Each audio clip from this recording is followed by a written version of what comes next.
Good morning बच्चों। आज हम भारतीय संविधान के स्रोत एवं उसकी characteristics, the source and salient features of the Indian constitution के बारे में पढ़ेंगे।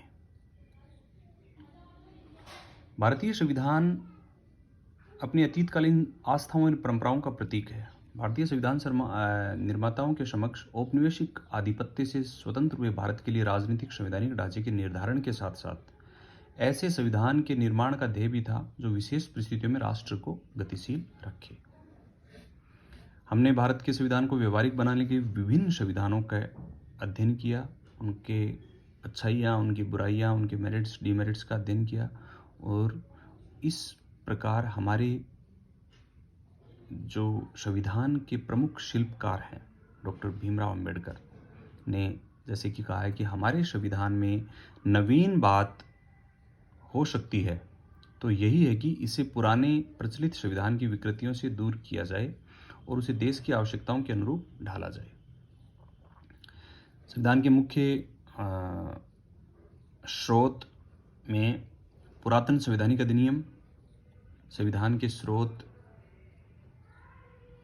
प्रथाएं व अभिसमय, विश्व के अन्य संविधान, न्यायिक निर्णय, संवैधानिक टीकाएं एवं विद्वानों के विचार।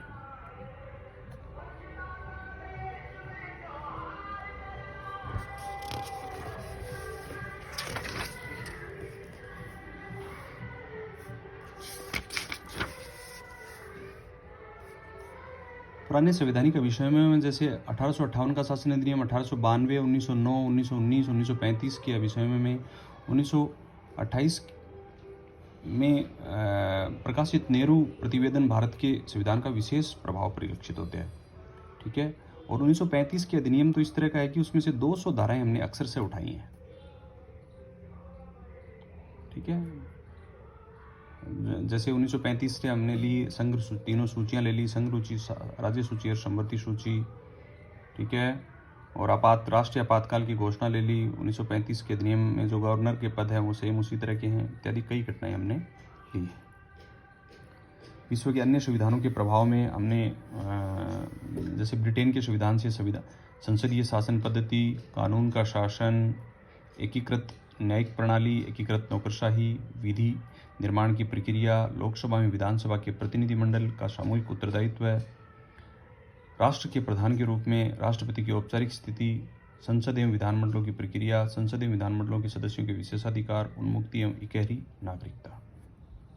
संयुक्त राज्य अमेरिका से हमने संघात्मक प्रणाली ली है, मूल अधिकार,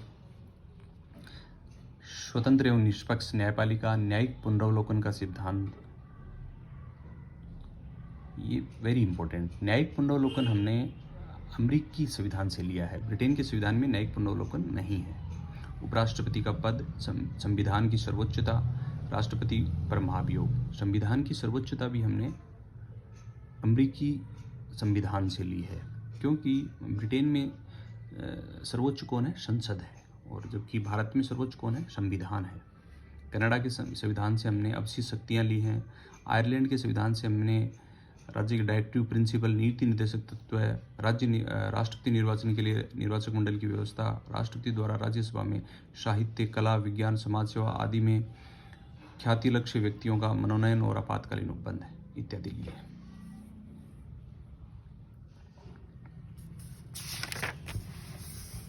ठीक है।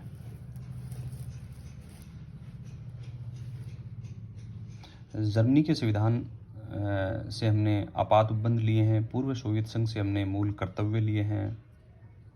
ऑस्ट्रेलिया के संविधान से हमने प्रस्तावना, प्रीएम्बल प्रस्तावना जो है वो हमने ऑस्ट्रेलिया के संविधान से ली है। केंद्र राज्यों के मध्य शक्तियों का विभाजन, ये हमने ऑस्ट्रेलिया के संविधान से लिया है। दक्षिणी अफ्रीका के संविधान से हमने संविधान संशोधन की प्रक्रिया ली है। जापान के संविधान से हमने विधि द्वारा स्थापित प्रक्रिया सिद्धांतों का प्रावधान लिया है। 1935 के शासन अधिनियम से मैंने आपको पहले ही बताया, 200 से अधिक धाराएं 1935 के शासन अधिनियम से ली है। ठीक है। उसके बाद है भारतीय संविधान के विकास संबंधी स्रोत। तो अब धीरे धीरे विकास में हमने अधिनियम जो भी लिए और न्यायिक निर्णय आ गए। जैसे न्यायिक निर्णयों में जैसे वेरी इंपॉर्टेंट, जैसे केशवानंद भारती बनाम केरल राज्य, मिनर्वा मिल्स विवाद निर्णय, जिसमें सर्वोच्च न्यायालय ने बुनियादी ढांचे की धारणा, मतलब बेसिक स्ट्रक्चर, आधार, वो मूल ढांचे की जो कॉन्सेप्ट है वो ली हमने। गोपालन मुकदमा, आत्माराम, चिरंजीलाल मुकदमा इत्यादि से हमने काफ़ी चीज़ें ली हैं। अब है प्रथाएं एवं अभिसमय। प्रथाएं एवं अभिसमय प्रत्येक देश के संविधान के में विद्यमान होते हैं। यह संविधान का यह भाग होता है जो समय और परिस्थितियों के बदले प्रत्येक देश के संविधान में समाविष्ट रहता है। विधि न्यायालयों की दृष्टि से केवल लिखित संविधान ही महत्वपूर्ण होता है, लेकिन राजनीतिक दृष्टि से अभिसमयों के रूप में अभिलिखित भाग का विशेष महत्व है। संविधान के अनुसार जैसे कुछ अभिलेखे महत्वपूर्ण ये हैं, संविधान के अनुसार संपूर्ण कार्यपालिका की शक्ति राष्ट्रपति में निहित है, किंतु परंपरा अनुसार मंत्रिमंडल के परामर्श से वो कार्य करता है। वेरी इंपॉर्टेंट भाई, भारतीय संविधान किसको देता है? मुख्य कार्यपालिका की शक्ति राष्ट्रपति को देता है, लेकिन परंपरा के अनुसार मंत्रिमंडल के भी है। राष्ट्रपति लोकसभा को भंग कर सकता है, परंतु परंपरा अनुसार वह मंत्रिमंडल से परामर्श के अनुसार ही कार्य करता है। प्रधानमंत्री की नियुक्ति का अधिकार राष्ट्रपति को है, किंतु परंपरा के अनुसार राष्ट्रपति उसी व्यक्ति को प्रधानमंत्री नियुक्त करता है जो लोकसभा में बहुमत दल का नेता होता है। ठीक है। भारत में संसदीय सरकार का विकास पूर्णतः परंपरा की ही देन है। इंग्लैंड को हम अभिसमयों की शास्त्रीय भूमि कहा जाता है। ठीक है। और अमेरिका में राजनीतिक दलों का विकास, मंत्रिमंडल का उदय, राष्ट्रपति की निर्वाचन पद्धति, संवैधानिक नियम परंपराओं पर आधारित हैं। तो अभिसमय और परंपराएं भी किसी भी संविधान में महत्वपूर्ण रोल अदा करती हैं। संवैधानिक टीकाएं, विद्वानों के विचार। संविधान का एक अन्य महत्वपूर्ण स्रोत भारतीय विद्वानों द्वारा संविधान पर लिखी गई टीकाएं और ग्रंथ है।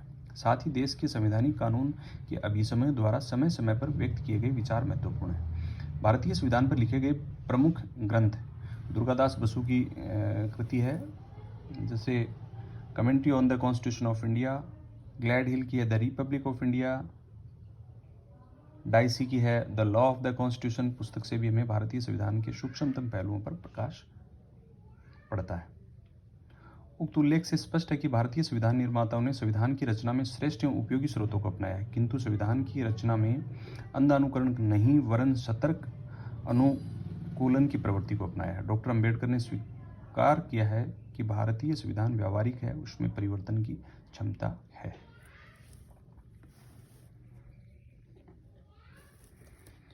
भारतीय संविधान प्रमुख विशेषताएं, मुख्य कैरेक्टरिस्टिक्स। अब हम भारतीय संविधान की मुख्य जो कैरेक्टरिस्टिक्स वो क्या है? लिखित, निर्मित एवं सर्वाधिक व्यापक संविधान है।